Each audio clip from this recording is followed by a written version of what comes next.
what a day two we've had so far here at CWL Fort Worth.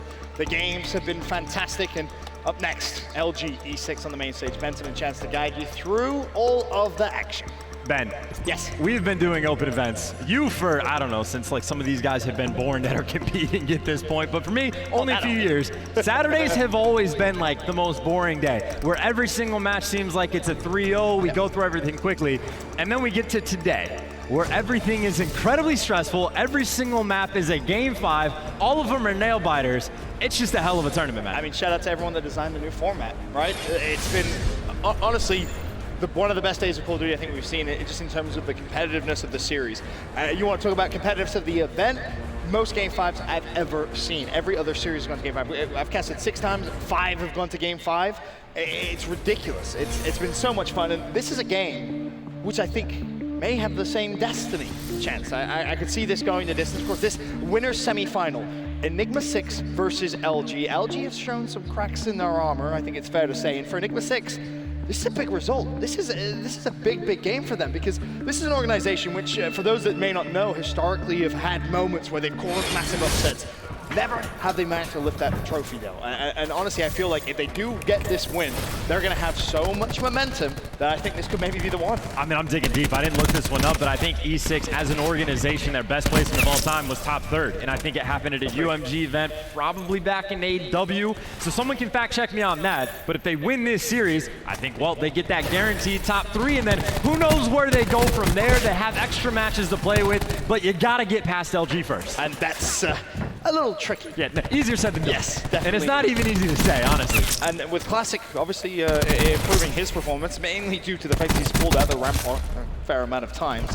LG definitely looked like a force to be reckoned with, but again, super close games throughout the day, and as it stands after the first hill, Luminosity, a little bit of a lead, nothing too crazy, as E6 actually pick up a bit of that scrap time there. Should be a close game, and it's all going to come down to the spawns here on the rotation for the second hill. Well, for the moment, it is going to be LG primarily in the back, but E6 putting a little bit of pressure on. Of course, you got one player coming through orange, but Gunless is just going to wipe out half the lobby, including his teammate John. But of course, John, well, he's going to spawn a lot closer than those E6 players are. And well, now that kill feed, nothing but blue. And Gunless is the key player to watch for me throughout this entire series, because he's just been a man on a mission. 8-2 already off the start of this hardpoint frequency. Is he planning on potentially getting a couple more kills, maybe even some streaks as the push comes through from the backside of the map? Teammates are there to clean it up, and Gunless hasn't got a worry in the world. There is one player sandwiched back, and it'd be great if he's able to get the kill, which he will. Almost 2. Would have put him 1 off streaks, but it's General trying to be a nuisance around the back, locking in the spawns for Enigma6. Big 20 seconds, though. Looks good for LG. And now, if you're E6, you can't afford to lose this rotation as well. And of course, they're not making it easy. You got Classic inside the hill with the rampart. And even if this is a gun that isn't always necessarily the best for gunfights like that one, you'd rather have a Maddox, let's say. Classic was a guy who, yesterday, underperforming. In the Pro League, at times, underperforming in that pointed area. Anything that can get him more confidence, a couple extra gunfights here and there, if he bumps it up just a little bit, it's going to pay dividends. Like, LG as a team, I think, what, 6-14 hardpoint records from here in the Pro League. Whatever it is, it's definitely not good. If you have little things that you can adjust, just to get you extra points here and there, more confidence, whatever it's going to take. If they start winning hardpoints, well, they go from a great team to a spectacular team. Almost like the team we expected when it was originally formed. There's massive talent on this squad, and it seems like things are finally starting to get kicked off, if you will, for this LG squad. But E6 still very much in this game, currently down 68-32, 20 seconds left of this hill, currently going to be contested. LG winning the fight. It's Gunless again with a double. Classic there to assist, and at this point, if you're E6, you have to just chalk this one off. Get ready for the new hill, popping up at Pipes in around about 7 seconds. And you definitely need a couple players to start to pick things up. Like Kismet had a slow start, pretty much turned things around, but Shino 4-10 and Frosty not too far ahead of his teammate. Just going to get more kills on board. So you got General underneath cages, trying to get it done. Gunless eventually just shoots him in the back, because Gunless killing everything on a 4 spree as well, wants the streaks, pulls out the War Machine, just trying to rain hell on E6. I mean, he's 15-6. This is the second time he's been a couple of kills off streaks. Invests the War Machine, gets it very, very early, before the first rotation he's even done. Stacked is there to assist on the hill.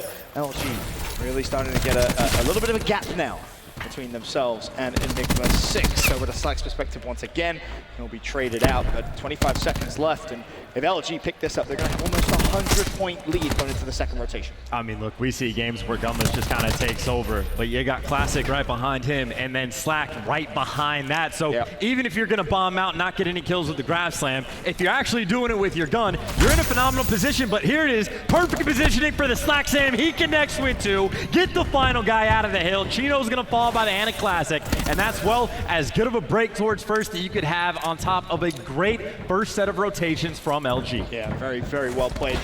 And now they can once again try and milk that first hard point. On the side of E6, it's the new man on the block. It's Chino at 5 and 15. Triple negative so far. He's gonna have to turn things around, and if he does, he's definitely the potential to affect this game in such a positive way, to the fact that E6 could come back into it. It's a big hole, a deep hole, but you still climb out of it. Not over just yet. You get a couple of streaks. You use your specialist wisely, and well, be straight back in it. And speaking of Chino, here it is. Here he is, trying to turn things around. A couple of kills back to back. Potential for some streaks if he's able to find the kill mid-map. He's going to have to heal though. Hardpoint still contested. 85. One more will do it. Ask and you shall receive. Chino, that's a bad, bad man if you've ever seen one. The triple and the streaks. That could be the turning point for E6. And there was a lot of help from the Tempest from General as well. Bet a couple kills, made his job a little bit easier. Still though, down by 80 points. You did have a fairly solid first hill. The streaks are going to help, but you're going to have to do it incredibly well. Chain a couple of hills together. Kismet trying to heat up a little bit as well. Gets 2 beatdowns. They're holding the back. And this is where you have to get that energy shift from E6. String together a couple of kills. Get the comms going. Get the energy in the squad. You cannot allow LG to just simply break through the front door. Frosty top window. What can he do? Of course, the gunfight's still going on down low. He's watching mid-map. Diabolic with a team kill there. Kismet will have to come off respawn, but E6 doing a good job. Still controlling the spawns and slowly but surely, Chance, chipping away at the LG lead. Doing everything they can, and Chino, well, holding on to a couple of these streaks with 20 seconds left. I gotta imagine LG is gonna leave someone to, well, just hold and anchor those back spawns over for next.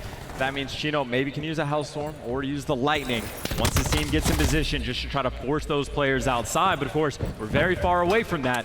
E6 does get the scrap. And this is a ping that's going to be used from Chino. I'm curious to see if he's going to invest it, because you have Diabolic going around the outside. In natural fact, he is going to use the Lightning.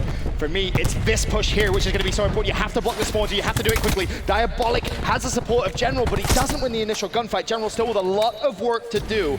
As it stands, hardpoint will be in LG's favor. There's a pinch coming through on the back. Meanwhile, the fight from Frosty will be lost. In fact, no, Frosty won that gunfight.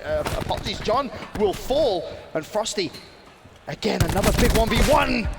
Formal will fall, E6 with control of the spawns. I feel like, I don't know how long Frosty's been playing for, but they might have had a gunfight like that back in the old Halo days, and now they make it over towards COD, but comes out on top, and while all that's going on, Gunless hasn't really slowed down. 29 and 15, he's doing it inside the hill. Remember earlier, tried to use the War Machine to get score streaks. Well, he's got a second War Machine, and frankly, might be on pace for a third. And honestly, this could be the time he actually gets his streaks. Chino will fall, full streaks for Gunless, and LG with a 50-point lead. The man is not slowing down. If you've ever looked up the definition of carry, there's probably just a picture of Gunless smiling in the dictionary. He has been phenomenal all event.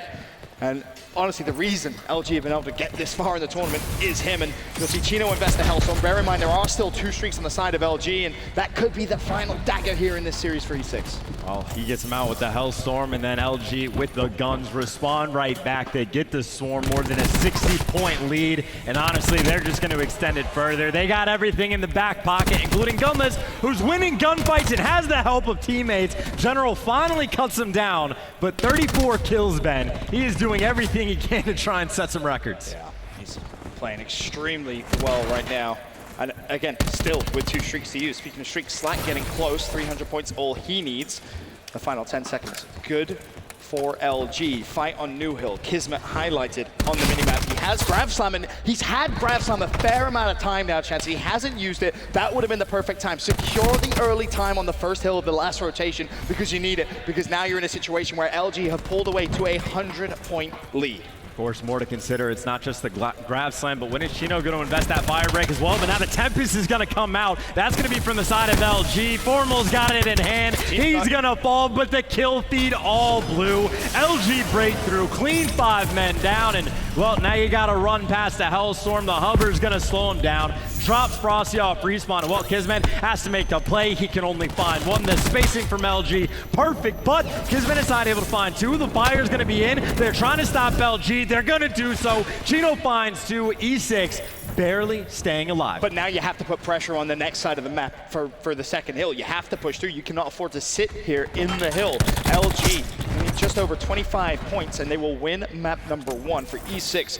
It has to be flawless. It has to be perfect. You're going to need the assistance of some streaks. In terms of specialists, what do you have available? Well, pretty much nothing. General may get a Tempest if he's quick and if he's lucky enough, I guess, but doesn't look like it's going to be the case. E6 spawning out. LG with control of New Hill. I mean, frankly, if I'm E6, I just don't want Gunless to set a record against me at this point, but you gotta fight through the front, and you got a lot of players to get past. John with 2, Gunless gets the 4th, and what can you do? Sometimes Gunless, well, he just has performances like this, and Slack, 4 grab slam kills in a game, stepping up for the team. That might be a record. For him, yes. That might be a series record. Very well could be.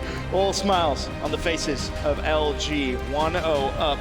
Relatively convincing map 1 win. And then obviously from the side of E6, the turning point, Chino gets streaks.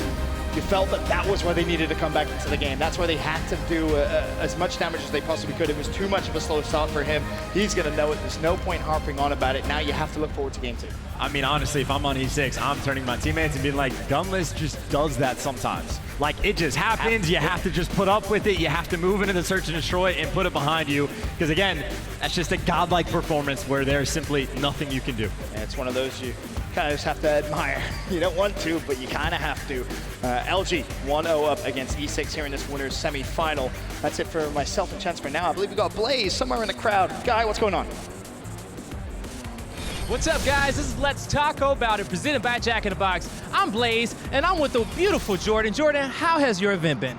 Blaze, so far this event has been amazing. You know, it's one thing watching it on the stream, but it's a whole nother feeling being here, feeling the emotions of the crowd and everything like that. Yeah, no, it really is. So what has been your favorite experience so far? So far, for sure, has been watching these losers bracket matches. You know, some of the games have been really tight, and it's just exciting to feel the crowd cheering on, like Optic and Gen G, for example.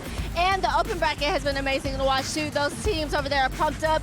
They're fighting for their prize pool, so I'm just having a great time. Yeah, the open bracket is getting wild. They actually have their own prize pool for this event, so shout out to those guys. Jordan, who is your favorite team, and who are you rooting for? So personally, I have to go with 100 Thieves. For me, they've only dropped one match today. One map for this game, and they also swept Denial. So they look confident. They look like they're focused to win this championship. Yes, they do. 100 Thieves have been on fire today, but we'll see if they can make it to Championship Sunday. That's it from me and Jordan. We're about to go back into the crowd. Back to you guys. Thank you very much, Guy. Keep doing your thing in the crowd. You've been great all weekend long. But back to the game on main stage. As it stands, LG 1-0 up. We now head over to Search and Destroy, which over the past few weeks, Chance, E6 have really struggled, but it seems, fingers crossed for them, they've had a fair amount of Game 5 wins, that maybe here in Fort Worth, their search has improved. I mean, unfortunately for me, I haven't been able to watch E6 at all. Just by the nature of the schedule, that's the way it's worked out, but I'm excited to see it because you're exactly right. In the Game 5s, even just from what they had in the pools, they clutched up 2 of them, they lost the 3rd, but they still managed to get through to the winner's bracket, where again, they have put themselves in a phenomenal position moving forward. And it's worth mentioning, you go back to the PLQ, for example, E6's Search and Destroy there was phenomenal, right? You saw Kismet making big plays, and you're thinking, okay, this is going to be their staple game mode. They get into the league, you don't really see those types of performances, whether teams have kind of figured out Kismet's playstyle or whatnot. Doesn't matter. E6 underperformed. Now, though, they are playing much better in that game mode. And I mean, I think the scary thing for this is, I mean, we saw how well LG was playing in Search and Destroy against Gen G earlier on in the day. I think most of that, at least for the gridlock, comes down to the prep work that LG put in. It comes down to the prep work and then the big plays that they made. Like, they just had Formal getting a couple clutches to get the Tempest extra early to kind of just have that snowball effect come into play. So, yes, they played incredibly well, but when you look at an E6 team, well, with the roster change that comes in for them, I guess it was sort of the same for Gen G, but it does make it difficult to kind of game plan for them, right? Like, they didn't know this matchup was going to happen until like an hour or so ago. So I'm not saying necessarily just because LG looked so great a couple hours ago in Surge that it's clear-cut in their favor. I think we have like a round 11 type game on our hands. I was going to say, you could probably, you know, in the past predict who you were going to play in the winner's semifinal. I don't think anyone would have predicted some of the results that we've seen so far today, but the games have been fantastic, and hopefully this one doesn't disappoint. E6 1-0 down in the series, need to bounce back in that search and destroy. And obviously I talked a little bit about Kismet. He's the player for me that you need to see have a good performance in search. He has to be. That's his foundation of a Call of Duty player, and he needs to bring it here on the biggest stage. I mean, he's one of those guys that's kind of like an island player, right? I know Study's brought it up a handful of times on the desk when you're talking about Tommy for Reciprocity. He's a very good example of it. Prim's a good example. But the island players, they need to be able to make the adjustments in game. When things are not panning out for them, switch it up. Play with your team, whatever kind of strategy you need to have, because he got picked apart in the past for search and destroy, and he's the guy that needs to turn things around. Well, there's a quick glance at what may be a nervous-looking Nate Chuck watching over his squad, 100 Thieves, and we'll have a quick glance at this matchup while we wait for game 2 to begin. I believe this is map number 1 between Heretics and 100 Thieves, and Heretics has been an interesting storyline for me this event because, Chance, if we're honest, massively underperformed. There was obviously role swap. We know they went out pre-landing, for example. It just hasn't been good. They go 0-3 in groups. They've been relatively quiet. And on the flip side, for 100 Thieves, you're a little upset that they go down into losers straight away, but it seems to me like they're getting a lot of traction, Chance. They're getting a lot of momentum behind them. Well, you got to keep in mind about that pre-land. It was these two teams that were there. Indeed, yes. So if you're pre-landing, you're playing, like, I would assume every single team at least one complete set of series a day. So they have a ton of experience playing against each other. So I don't know who the advantage goes to in that regard, who learned more about their opponent. But either way, it is 100 Thieves that get off to a very nice start. But Heretics, well, they have the rotation index. They get a little bit of that scrap time, so they should be able to bounce back. First free step, a new man, well, no longer new per se, but newest member to the 100 Thieves squad. We'll take a look at his perspective now as he finds one. There's two. And he's one of those players that just makes the game look easy. As if the game always just seems to come to him. And when you have a shot like that, I mean, the game does look easy. Not missing Beam's journey. There's a second up close. Not going to be able to clean up the kill, though. It's Methotic that gets it. And obviously, we talked a little bit about the Heretics role swap. And I had this discussion with Pac-Man and Nameless earlier on in the day, and I said, from my perspective, if you change something and you go 0-3, do you just change it back? I think you do. I think you just go back to what was working, back to what was getting you at least wins. And they said, well, it isn't that easy. There's a lot of things that go into it. I'm curious to think from you, is it as easy as maybe I think it is, or no? Well, so I don't know if they have, but it's worth considering a couple things about the roll swap. Okay. One, who knows how they were doing against 100 Thieves? And two, I don't know when they made the roll swap. Did they do that before they went to the pre-land? Because, I mean, you're going against teams like Optic Gaming and Hardpoint, against 100 Thieves and Hardpoint, who look fantastic. And if those teams start to run you over, maybe that's when you say, oh, God, maybe we need to switch things up. But if whatever the case is, even as slow of a start as they had, they get a lot more tournament land experience in. And yeah, they started out 0-3, but they've been winning since then. Of course, it gets tougher and tougher as you go on, but things maybe slightly starting to pan out for them. Well, they definitely need your Vamos, that's for sure, because in this one, 100 Thieves are 80 to 22 points up. And you talk about rotations, well, Octane and Slasher, they're ready and waiting, that's for sure. Got to be careful, there's no team killing in. Something that just reminded me of was, I believe we were casting 100 Thieves yesterday, Chance, and there was a moment where Octane was one off streaks, didn't really pay too much attention. This time, you'll see Octane already with both streaks. And of course, the streaks are nice, as well as the 70-point lead that you currently continue. I know this is a specific thing to bring up, but this very hill, I think 100 Thieves this tournament has been best team in the world at it. They have been insane. They constantly always have at least like 2 ICRs for the hill, it seems, and they make it look easy.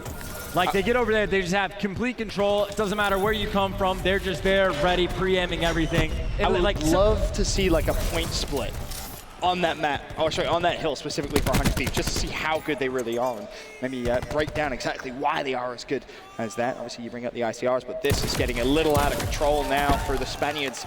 100 Thieves, 100-point lead. You still have Octane with a Hellstorm. Obviously, he's pulled out his Tempest. There's a chance here that maybe he could actually earn himself another Lightning. I mean, it doesn't matter. This is brutal. I don't even care about the sport streaks. Heretic right now is spawning so far out just to get binked by Octane. So 15-3. I think he is the AKD leader right now in the tournament. Bang. Just feed him more kills. Punch him down. He should taunt. Let him know. Spray him. Do whatever you want to him. He just overlapped his Hellstorm, too. Yeah, he choked. He should have called it in. Should have done. Not that I think it's going to matter whatsoever. By the way, Enable in the hill is just like, hey, guys, what do you want to talk about? Enable's 4 and 6. 43 seconds hill time. What's crazy is, look at Octane's hill time. He's 17-4 with 97 seconds hill time. It really does just come down to that fourth hill. They just hang out inside over by sits. Jet. They just live there. And again, it's ICRs just posting up, barely moving, just, oh, he's coming from this angle, I'll turn a little bit. It's like, that's the ultimate turret spot. Yep. You get an ICR, you just act like a turret, you don't have to do any crazy movement, you just gun people, and well, 19 kills, Octane is just continuing the destruction. And for Octane, this is now one of those great maps you have as a competitive Call of Duty player where you can just pad those stats, make it look even better. Because he is truly on top class form. 19-5, 100 seconds hill time, 100 Thieves, 140-point lead. Heretics, yeah, I mean, I'd love to say that you could play perfect Call of Duty and come back into this one, but this has been over for quite some time, Jess. I thought it was over right on the gun hill. As soon as you pull out a Tempest, you already have like a 90-point lead. You're spawning him so far out, it's completely insane. And even if Octane slows down, which I have no idea if he's capable of slowing down, you have so many players right now for 100 Thieves that are just bored. Like, they haven't had enough things to kill, so they'll start to heat up as well, get the thumbs warm for the series. But already, if I'm Heretics, I'm talking about map number Dose. Well, for Priesta, 17-13, his performance flying a little under the radar. Graph Slam ready to use for him. For 100 Thieves, it's just about putting this game to bed. For Heretics, they're going to invest their specialists, so you expect to see them just chip away at the lead, but by no means are they realistically going to be able to string together that much time.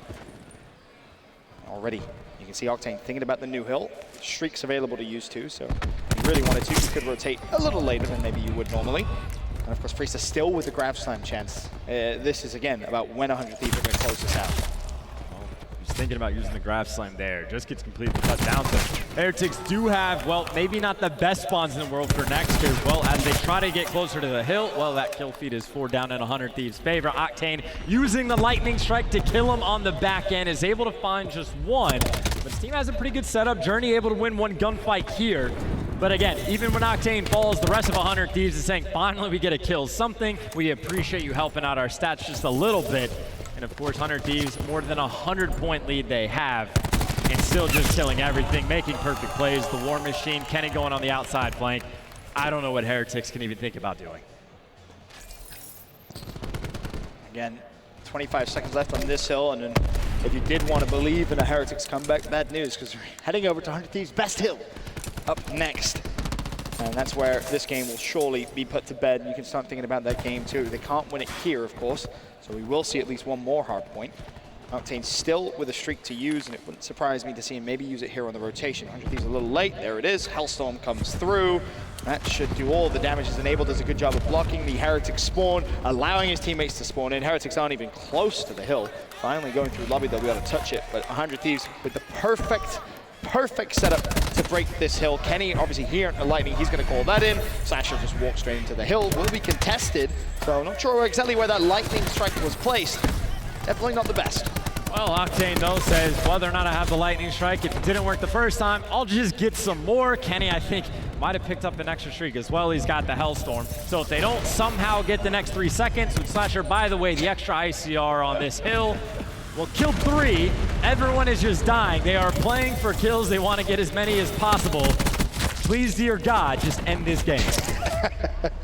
Heretics refusing to die just yet.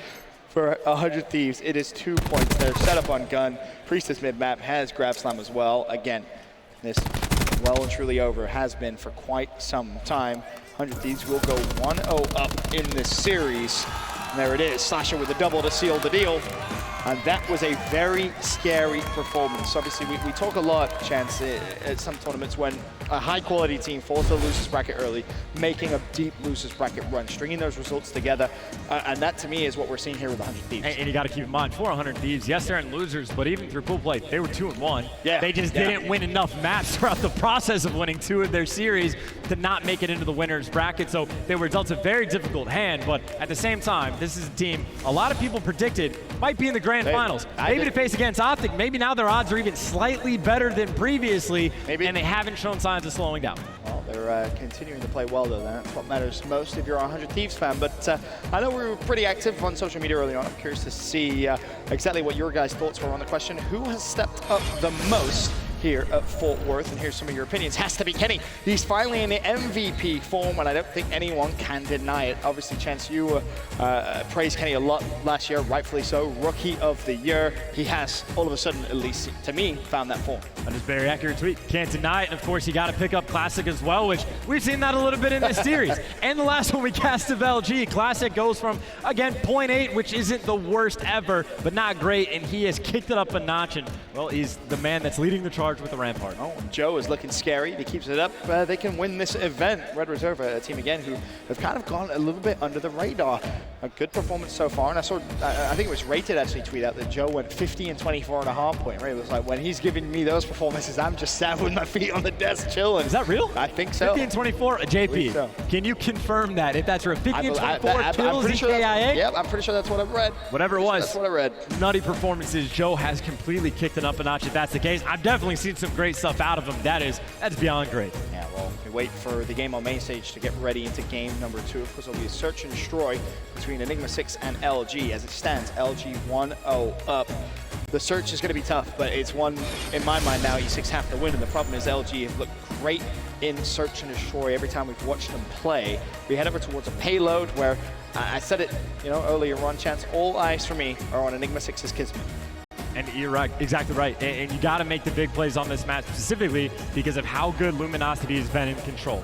Yeah. If you fall on the S&D, it's not looking good. You do not want to get 3-0. That makes it one of the worst things you could possibly have happen as you go into the loser's bracket. But if you get the win here, even if you lose the control, you force the next hard point. Do you expect E6 to lose 2? Probably not. Like, I don't expect Gunless to have 2 maps like he had in that first one where he dropped 44, 45, whatever kind of ridiculous stat line he had. I don't know about that one. I feel like he's been doing it so consistently throughout this event. But E6, LG, as it stands on the main stage, LG are 1-0 up. Coming up next, we have that search and destroy. Now E6 are going to look to tie up the series. We'll be right back after this.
Ladies and gentlemen, welcome back. Apologies about that brief technical delay, but we're back in the game. It's going to be Search and Destroy Payload, LG 1-0 up. I think after the map 1, Gunless's controller had smoke coming from it. It was fire. Something insane was happening, so got to take care of that. Pull out the fire extinguisher, cool Gunless down just a little bit. Of course, so you talk about players that might heat up. Formal gets that first blood with a sniper off the rip, and well, it gets followed up by Classic instantly. I will say, Formal specifically in Search and Destroy has impressed me a lot for this LG squad. As Kismet found 2. It's the rampart from John as LG just maybe changing the meta themselves a little bit here. I think a lot of teams watching will recognize just how strong the rampart is as Formal puts the exclamation mark on the round, the snipe onto Chino, advantage LG. And I guess maybe a bit of a lifeline there. Good takeaway from E6 as we talked about Kismet, the guy that really needs to heat things up. Because Search and Destroy, PLQ, godlike performance. He does pick up to that round despite the fact that E6 falls, but that is of course a round LG should win 10 out of 10 times. You get the first blood, you even follow it up and get the second. You cannot afford to throw away 5v3s, and of course they do not. A little scary after Kismet picked up the double, but LG close it out. Heading now into round 2. It's going to be LG on the attack, and you can already see the intent on the minimap as Chino wants to try and counter-snipe Formal. Formal will take a shot. May free up Chino to get a different angle here. See if you can try and give E6 the advantage in the round, but General's just going to be flown at LG. Double team him and get that first blood. So advantage here, LG. And this is just so problematic for E6. You're terrified about the bomb going down, but you're more scared of the fact that you know players have complete control of top heaven. And they get back through. Diabolic's going to have to do something crazy, but it's not just one gunfight. He's going to need to win. And Kismet, Sog, inside a tunnel is usually great, but you got players again up top heaven. That's who you have to deal with. Chino might be leading the charge. A nade comes in. That's going to slow you down a little bit, but here's there. They make the move. 3 players up top. The sun connects on 1, maybe even some teammates. John does get taken down. 3v2 the way of E6. Now Classic with the rampart in the back. You got a player up top heaven and the bomb's down, so you got to push him. Classic does get traded out. 1 player up top has a great line of sight towards bomb, even though Diabolic is down low. And that was perfect trades from E6. Kismet's going to try and go for it. Gunless escapes with his life. 12 seconds. All he has to do is play time. Diabolic can't find the kill. Not enough time to defuse. Gunless with the finesse. Gunless with the round win. And again, that is the difficulty of when someone gets top heaven control. It's so hard. Even when you throw your stuns, you get the reads. Turns out, 28 seconds off the clock. Both of the guys are in pretty solid positions with assault rifles, and well, you just have to fly at them. And even when you get the trades, it comes down to a 1v1, which, well, Gunless may be a little bit lucky that he falls down the stairs and doesn't get shot in the back, but you will take the clutches where they fall. Most definitely will. LG 2 in a row.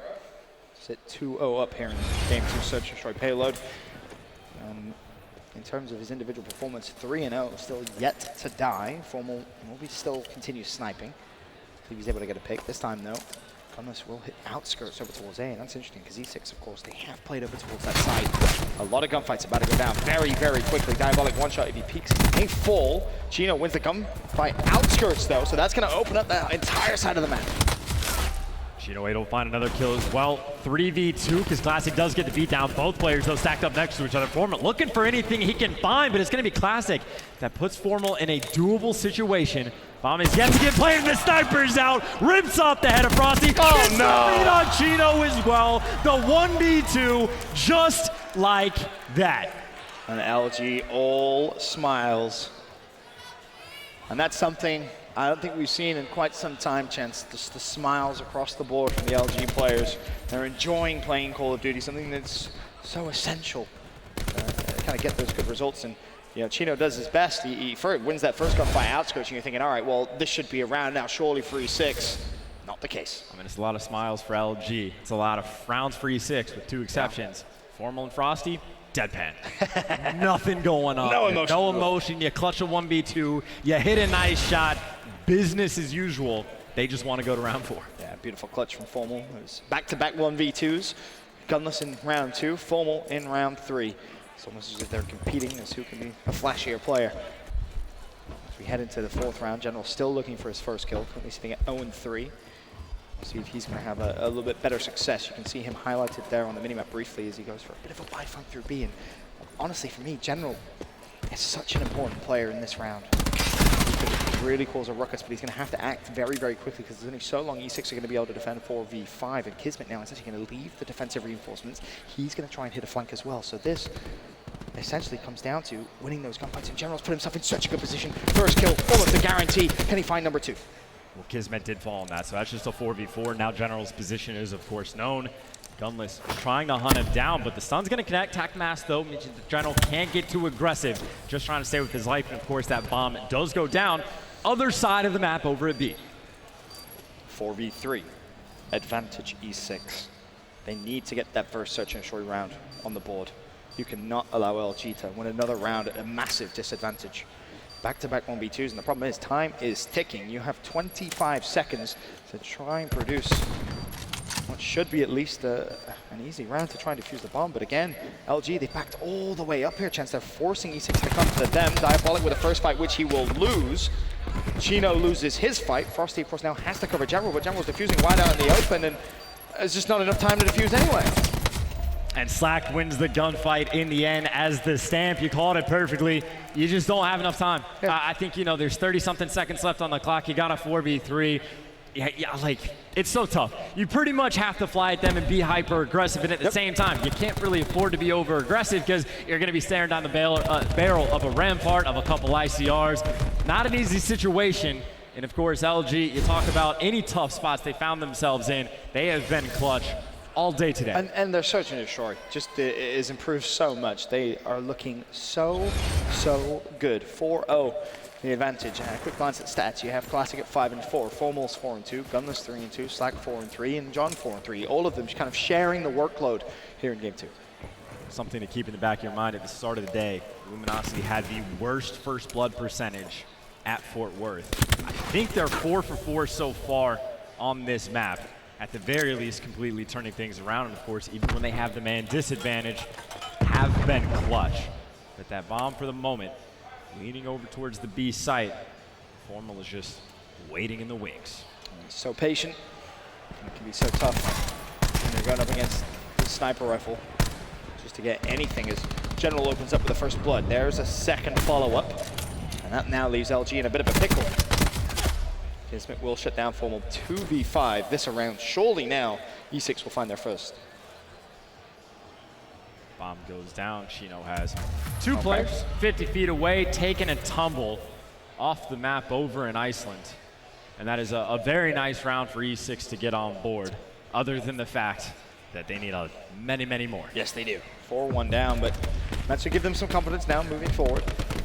And LG still giving them a ton of respect, jumping off the map as quickly as they possibly could. I don't want to allow them to get any specialists earned, or minimize at least the amount of specialists they will earn. So 4-1 advantage LG. As now we'll see LG back on the attacking side. They've mixed things up a few times. A and B pushes coming through. Diabolic and Frosty are going to have a lot of work to do here momentarily.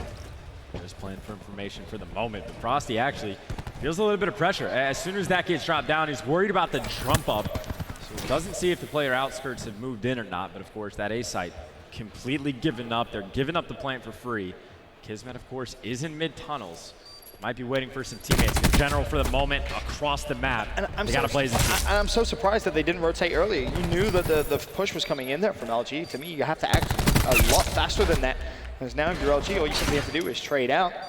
Take over one side of the map. General with a tough gunfight. This is going to be so hard to win. He's going to get collapsed upon. He falls. 1v4. Kismet last man. He drops as well. As soon as E6 see that initial push, the initial aggression, you got to be calling that out. You have to rotate quicker. If you're General, you're over the other side completely by yourself. You need that information. The only excuse, I think, is if you didn't see that they swarmed on site. But, I mean, we had 4 bodies, like, stacked up in and around the bomb site over in mid-tunnels. And if someone's not getting that information, that's also a huge problem. That's a bigger problem, you could argue. It's one of the two, and you're exactly right. And the worst part of it is, even if you rotate late, you're not happy about it, but you can't have 2 players just fall with no trades coming in when you're dealing with a 4v5. So maybe slightly sloppy mistakes coming out from E6.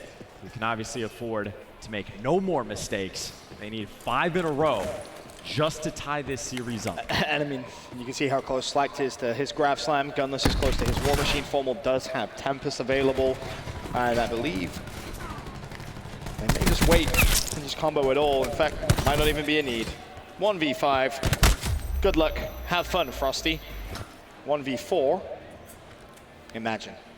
I haven't seen any so far this year. We're not gonna see one now. Gorilla says, hold my war machine. A simple game 2 sees LG cruise 2-0 up in the series.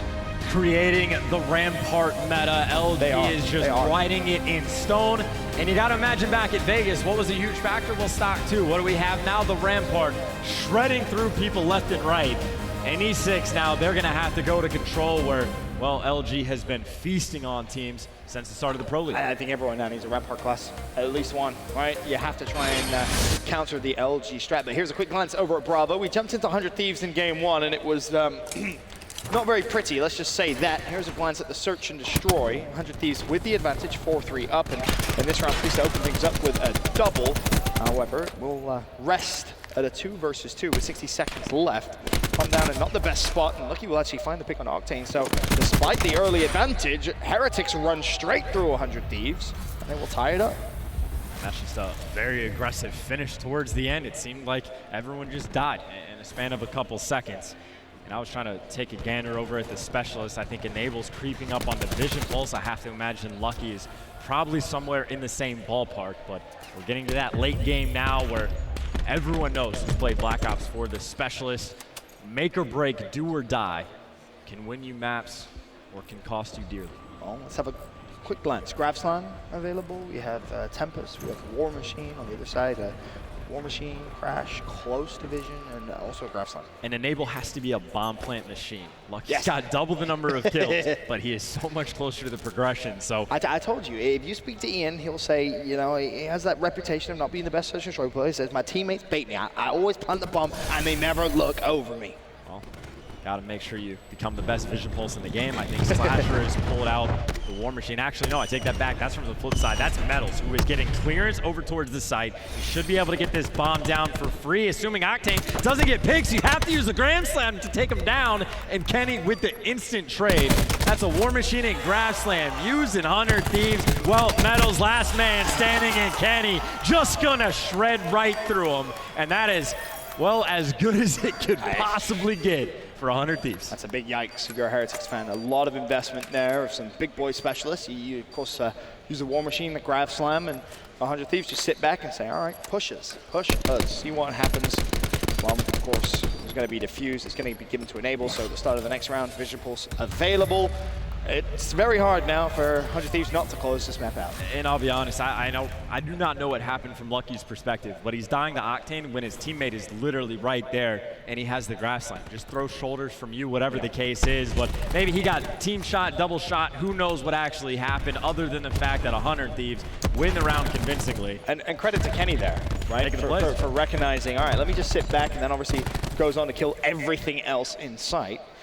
Bomb defused, advantage 100 Thieves. And obviously we talked about teams going on big loser bracket runs. One of the key components to successful loser bracket runs is stringing together those 3-0s, get them quick, get that momentum. You know, start the series, finish the series as fast as possible. And for 100 Thieves, they're a round away now from going 2-0 up. And you got a Grav Slam, you got the Vision Pulse out that straight away. I don't even care if Kenny falls there because it's just going to be the Tempest. Even if the Tempest is out, I'm happy to use the Vision Pulse. And that's when it gets called in. Slasher first blood, Vision Pulse is here. And now Suker, well, he's going to be terrified, looking left and right, doesn't know if he's getting pushed, has no information. 100 Thieves know they get this bomb down for free. Slasher being a little confident here, wanting to push the Tempest. He's going to win the gunfight, 5v3. This almost an impossible task now for Heretics as Grav Slam was used there unsuccessfully. Enable will trade out the kill though, 3 versus 2. Enable with a double, he will fall. Metal's looking for 2 of his own. Kenny trades the final kill. 100 Thieves go 2-0 up in their losers bracket series. And I really want to talk to Kenny. I want to know what that turnaround is from him, but he has been lights out, Ben. Well, on the side station, 100 Thieves looking good, 2-0 up. On the main stage, it's LG that are also 2-0 up. We'll be back with Control Game 3 after this.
LG 2-0 up against Enigma6 here on the main stage. They've been fantastic so far throughout the day, and they're looking to try and book their spot into a winners bracket final here at CWL 4. And what do you think the odds are, Ben? How many ramparts do we see on All the of map? them.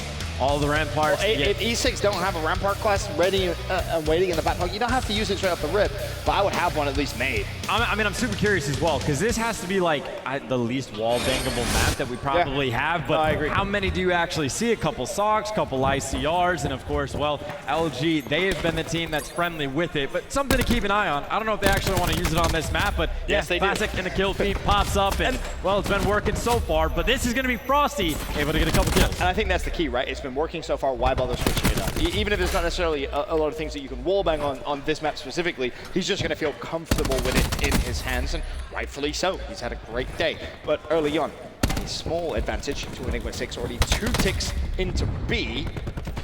Also looking for that final tick. Frosty trying to support Chino down low. Slack should surely fall here. Has him one shot, peeks out wide. John should fall relatively soon as well, but a good first start for E6, and that's what they need. They need to get a little bit of momentum, a little bit of speed back into this series, and inject a little bit of energy, if you will. I mean, this is a godlike start coming in from E6 right now, frankly, just with how aggressive and how quickly they got that point. LG pretty much needs a spawn trap. They're gonna have to spawn trap and get a massive life advantage, or else at some point, E6 is just gonna be able to break through, but Classic, that gun might just simply be godlike. Double FMJ not needed.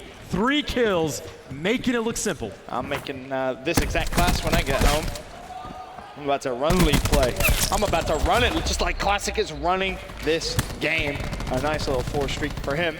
No streaks current, and he's going to allow his teammates to push forward and do just that spawn trap. You called it perfectly, but 3 kills come through for E6, 4 kills come for E6. Now they have to fly. You've got to be quick. Forget about the life, it doesn't matter. You have to put the pressure inside the zone, and that's exactly what Kismet is doing. He finds one. Zone currently contested. Can he get a double? Has the player one shot, but he will fall. Needs the support of his teammates, so the trades have to come through. Zone still contested, so of course the time will be paused momentarily. LG survived the push. E6 down to their final few lives. And honestly, this round is over. And at some point, they just flip that switch and start shredding. That was as good of a start as you could possibly want for E6, and it amounts to nothing. You get nothing on board, bar them clutching a 2v7, which they are just getting pinched from every angle. Like 2 bullets connect to the rampart, and that player's one shot. Chino gets traded out. General now for the 1v4, and frankly has a ton of time to make this happen. Unfortunately, they know exactly where they is. They can shoulder peek everything, and LG, it looks like they're not necessarily getting over aggressive.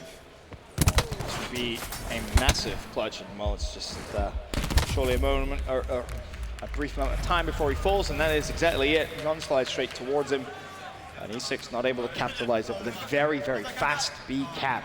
And kept that within the first 20 seconds of the round, it felt like. LG did a good job of just pushing forward, pushing into E6 side of the map, and really putting a lot of pressure on them coming off spawn. Remember that thing I said about it not being a very wall bangable? Yeah. Still plenty wall bangable. Yeah. Still plenty of stuff to shoot Like through. that.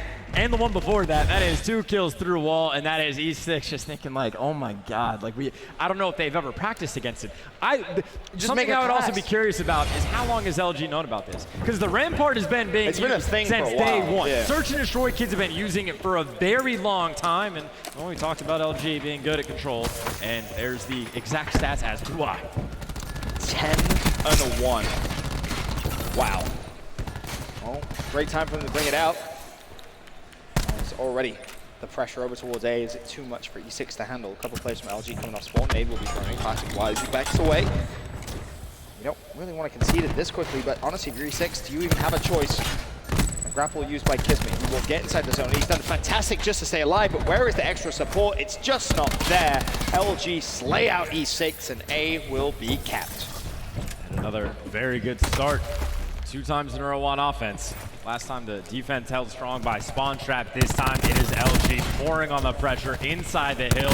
getting damage done, getting streaks, getting specialists, and more importantly, one tick through. Should be able to get the second before E6 can even begin to contest, but even if you get close, John has a lightning, Formal has a lightning, and John might be looking for more, but the third tick about to go. You gotta make the move, you gotta get inside, and they simply can. LG, like a train, is taking it to Enigma6. I can't believe I'm gonna say this, but Maven may have been right.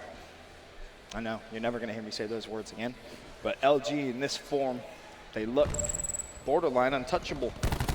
Every single game mode, they've been crushing. A couple of close hard points, yes, admittedly so, but you know, every player seems to have found that run of form. Gunless has been great, Formal's been clutch. You got an increased performance from Classic, which is basically what you need. John and Slack have just been consistent. Everything going right for LG. And like, even if you want to be hypercritical of them, there's really not much you could really pinpoint. Where can you nitpick? Hey, a couple times make a sloppy play here, sloppy, but even then it's been about as good as it could possibly get. And now we go to LG, who has been phenomenal in control. They got Formal at the Tempest. Hitting shots like that, training left and right, just trying to keep him down. Leave him there as long as you want, toying with the opposition, but everyone having a phenomenal game, and Slack is just saying, like, guys, y'all are doing great. I appreciate everything you do. Calling some streaks, get some spawn kills. Formal finally gets taken down, but E6, they are just stuck in their base, and when they start moving, they start falling. Classic, of course, he has streaks, so 3 streaks for LG, a 3 life advantage. Of course, they are on the defensive side here. Formal's going to call in the lightning. They try and push forward, go for some more spawn kills. Formal only able to find 1. E6 doing, to their credit, a fantastic job of just making sure they're not getting spawn trapped, pushing through, keeping the pressure on. 29 seconds, Chino with a double, Frosty with 1. Is this the opening E6 need? The problem, however, John coming on the flank, and John is just snapping. Can he find 3? Unfortunately, had to reload. E6 are in A, though, so the time has been paused, and they are getting some progression. First tick in. This Gunner's going to go for it. Of course he is, but Diabolic is there. Kismet is there. A nice recovery in this round from E6. And think about everything that we've seen LG invest so far. A fair amount of streaks, 2 to be precise. And think about what, I was going to say, think about what more they can have. They still got extra in the back pocket. But they're down in specialist front, you do have a War Machine for Gunless. And down on lives, it's only 3. If I'm LG, I'm pouring everything into the round. Unless you just lose a ton of gunfights on this break right here, which frankly might be happening. Now a 5 life advantage, I still think it's worth the risk, and John's gonna do it. Calls in the lightning, Formal just gets annihilated by Frosty. And he gets nothing. And they're in the hill. He gets nothing with the streak, and all of a sudden, E6 coming back into this one. Classic is gonna be forced to use his Hellstorm. Bear in mind, it's still 60 seconds. Kismet flies forward. That's a double for him with a grab slam. E6 flooding forward, trying to get the spawn traps. Is it enough just to delay by time? I mean, the life advantage 13-7 as Formal picks up a big double. Kismet finally able to shut him down. 1 tick secured into B. Chino and Diabolic there to keep the progression on, of course. Whilst all this is going on, the time has been paused. So a minute still to play. LG down to their final lives. They have invested everything into this round. This is going to give E6 a ton of momentum in this game. I'm not mad at it, though. I appreciate the attempt from LG. It's just E6 dealt with it incredibly well. I mean, the Hellstorm and Lightning Strike gets what? Wait a minute. 1 kill apiece? 3v7. Ben, there's no way. E6, they got this round in the bag. Okay, I got a little worried, Chance, I'm gonna be honest. I saw a couple of body stacks there. I'm thinking, worst case, you get 2-piece or 3-piece, but 7-2. And yeah, you're absolutely right, Chance. You use the investment because you're trying to close it out here. Nothing wrong with that. The problem is you got beat pretty substantially. However, hold on. 2v4. Slack's and John. Slack's gonna go for it first. Can he find it first? Yes, he can. Not gonna get the second. General sees to that. John, 1v3. Beat your heart out. There's the first. Surely not. Try to. But I will say, that got way too close. A 1v2. Never a doubt in my mind, Ben. Never a moment where I thought E6 if you was say tossing so. away. If you say so. Of course, they do force that round number 4.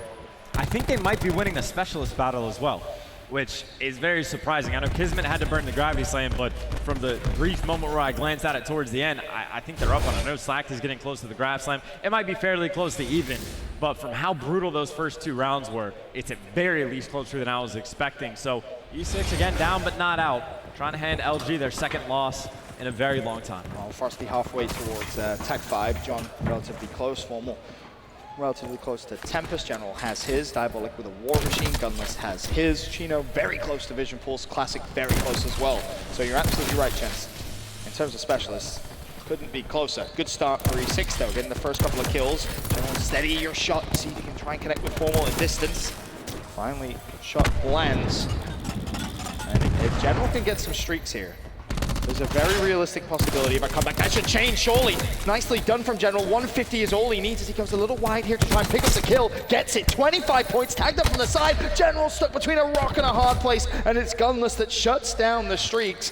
But when push comes to shove, E6, they defend well, and they have a 4-life advantage. And now LG is going to be trapped to a certain extent in their base. He got a full widespread coverage of the map for E6, so much and that's better. another 4 kills in their favor. It's going to be what? Formal last man standing inside of Orange. He's going to turn around and go, oh dear, you guys need to come back and we got to try again. Now for me, this comes down to, in terms of... Oh no. Oh, no. I was going to say, you don't have to use your specialist unless LG use theirs if you're E6. Did that actually fully count? It did.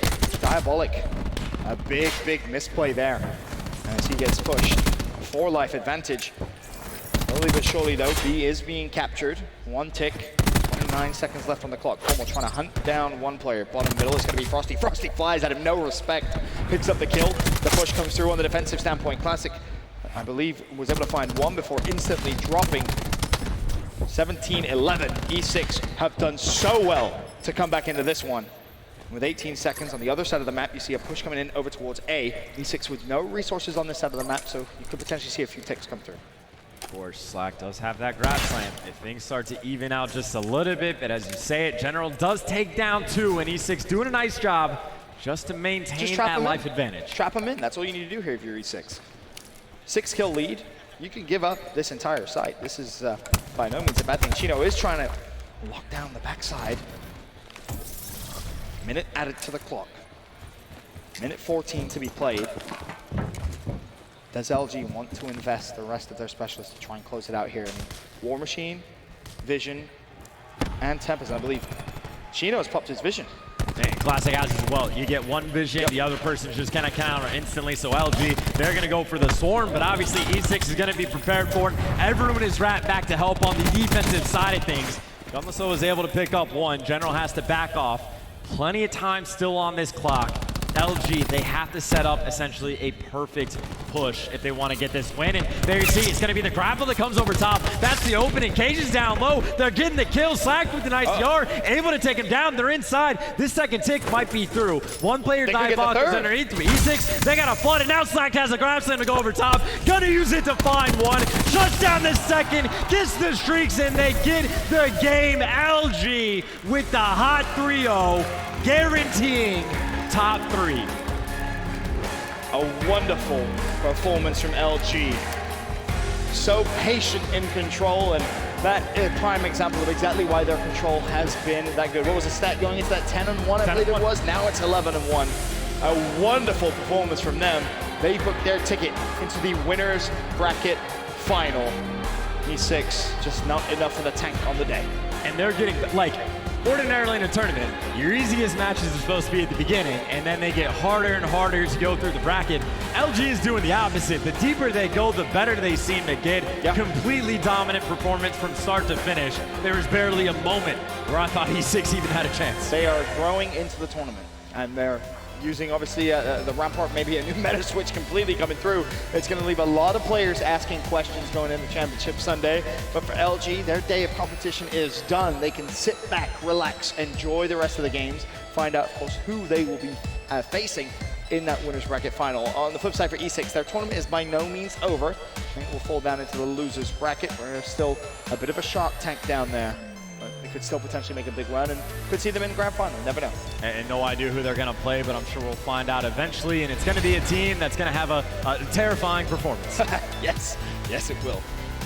Losers bracket has been a very scary place. Of course, a lot of upsets, a lot of drama already, but LG, it's business as usual. We'll see them in the winners bracket final tomorrow, and we'll be back with more games after this.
Welcome back to CWL Fort Worth, where Luminosity has just guaranteed themselves a top 3 placing here with their defeat of Enigma6. We're joined by Momo, Pac-Man, and Study. Now, Study, what has stood out to you about LG so far? Well, LG, the way that they played at the Pro League, the first week they went 0-4. They closed out the second week on a 3-win spree. People were talking about, okay, like they probably should make a roster change. They decided to stick together. This team, ever since yesterday, they had like an okay day yesterday, but today, unbelievable performance. Gunless, that first map, was an absolute unit. I'm pretty sure he was like 43 and 19.